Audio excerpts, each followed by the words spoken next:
Je vais d'abord démarrer en vous souhaitant un joyeux Halloween parce que le film d'horreur a démarré tôt ce matin. Le film d'horreur a démarré tôt ce matin lorsqu'on a entendu les propos. Qu'avons-nous appris depuis ce matin? Que Madame Le Pen est ouverte à un âge de départ de 66 ans à la retraite. On ne le savait pas, on l'a appris en quelques heures. Comme quoi, il suffit de vous laisser parler, vous êtes vos pires ennemis, puisqu'on vous écoute et on réalise ce que vous avez dans l'esprit.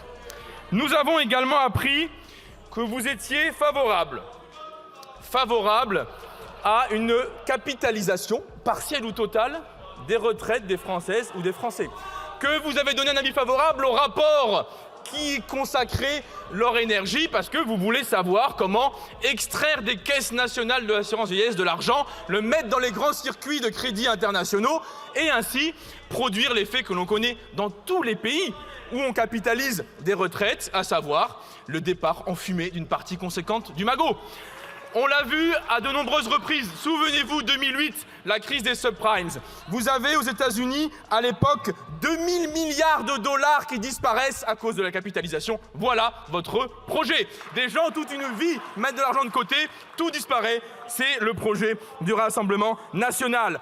Il y a des Françaises et des Français qui, à l'époque, ont subi ce type de politique. Ils avaient soit de l'épargne retraite placée à l'étranger, soit des fonds de pension. Certains ont perdu 50 000, 60 000, 70 000 euros. C'est ça que signifie la capitalisation à laquelle vous êtes favorable dans une grande alliance LR, RN et les quelques amis de M. Ciotti qui sont là. Aujourd'hui, à l'occasion de ces débats, toute la vérité a été faite en réalité aux Français. Ça a été un jour de vérité. Un jour de transparence totale, où les masques en effet sont tombés. Quand je parle des masques, je parle évidemment de ceux de l'extrême gauche, pour qui nous avons révélé aujourd'hui la triple trahison portée par les membres du nouveau Front populaire. Cette première trahison, c'était celle lors de la campagne de l'élection présidentielle de 2022, durant laquelle la gauche et l'extrême gauche ont, au second tour de l'élection, fait élire M. Emmanuel Macron, c'est-à-dire un candidat dont la seule et unique proposition était celle de faire passer l'âge légal de départ à la retraite de 62 à 64 ans.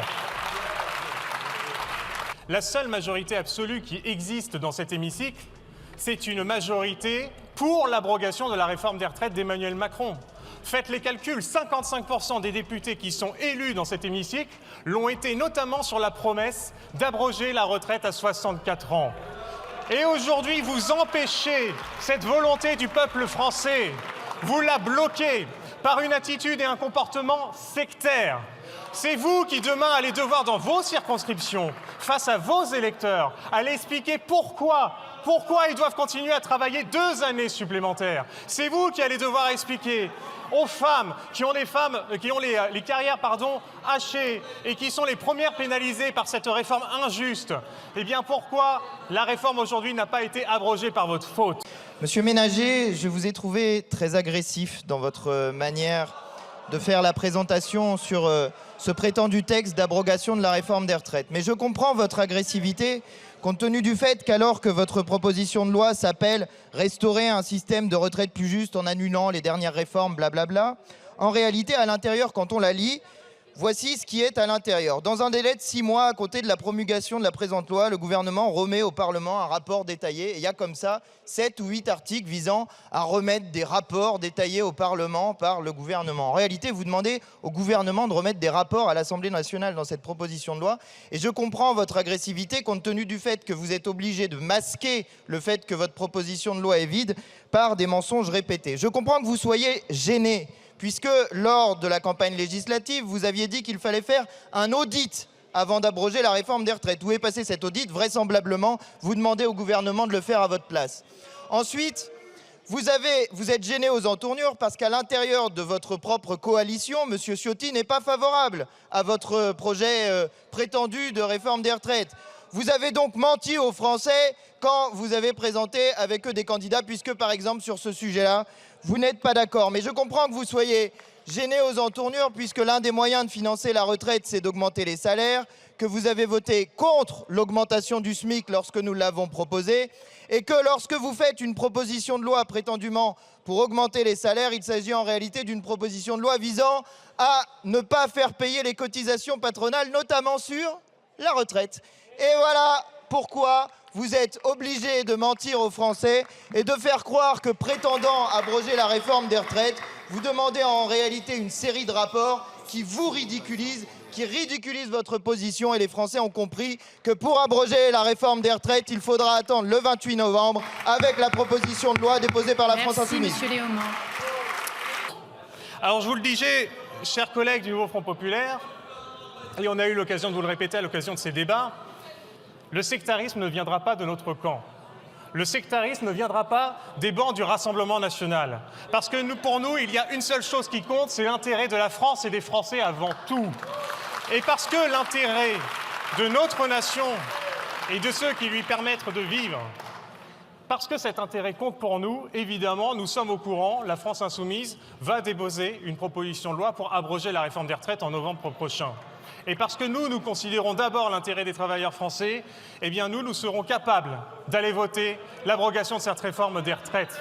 Et d'ailleurs, et je vous le répète une dernière et ultime fois, parce que là c'est la dernière occasion qu'on a de vous le dire, cette abrogation de la réforme des retraites, soyez-en conscients, si elle passe, ce sera uniquement et exclusivement parce que le groupe du Rassemblement national l'aura voté. Nous regrettons encore une fois que votre sectarisme ait empêché qu'on améliore le quotidien, qu'on améliore la vie de nos compatriotes. Encore une fois, ce sera à vous d'aller rendre des comptes. Je suis content que ce procès de la gauche et de l'extrême gauche ait pu finir par dévoiler la vérité, à savoir votre culpabilité et dans votre responsabilité dans ce climat d'injustice sociale complet.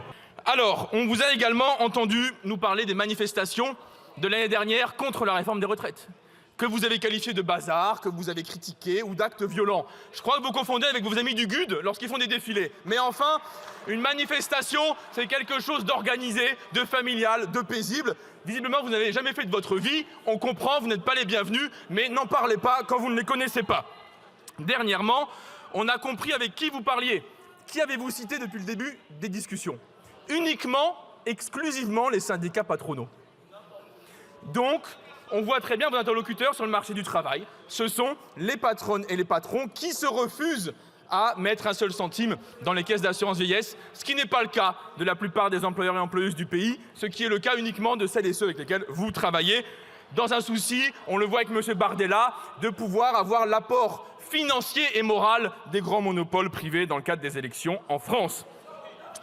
Nous avons également entendu vos plans de financement. Vous nous avez dit que vous comptiez financer exclusivement, pardon, pas exclusivement, à 99%, ça change tout, par la natalité. C'est-à-dire que vous vous imaginez que les années qui viennent, vous allez trouver de l'argent dans la natalité. Alors, collègues, lorsqu'un bébé naît, on ne peut pas le mettre au travail à 3, 4, 5 ans, vous savez. Ça ne fonctionne pas. Dès lors, ce n'est pas comme ça, même si vous y arriviez, que vous financerez les caisses de retraite. Et puis surtout, collègues, laissez les utérus tranquilles. Personne ne vous a rien demandé sur le nombre d'enfants que les femmes devaient faire dans ce pays. Et cet élément-là est central. Votre souci du financement exclusif par la natalité explique vos votes toute la semaine passée dans le projet de loi de financement de la sécurité sociale. Car lundi, puis mardi, puis mercredi, vous avez voté contre toutes les propositions visant à lever des cotisations, y compris sur les plus hauts revenus du pays, y compris sur les dividendes, y compris sur les revenus des rachats-ventes d'actions.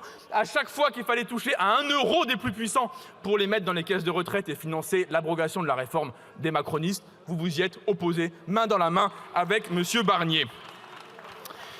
Et cela s'ajoute évidemment à votre passif, vos votes contre la hausse du SMIC. Ça pourrait rapporter de l'argent dans les caisses de retraite. Vos votes contre l'indexation des salaires sur l'inflation, ça pourrait rapporter de l'argent pour les caisses de retraite. Vos votes contre l'égalité salariale entre les femmes et les hommes, ça pourrait rapporter de l'argent dans les caisses de retraite. Bref, tout cela est une pantalonnade absolue. Heureusement qu'il y a un bout du tunnel qui arrive bientôt. En 3 temps, le 28 novembre, il y aura un vote dans cette Assemblée pour abroger la réforme des retraites.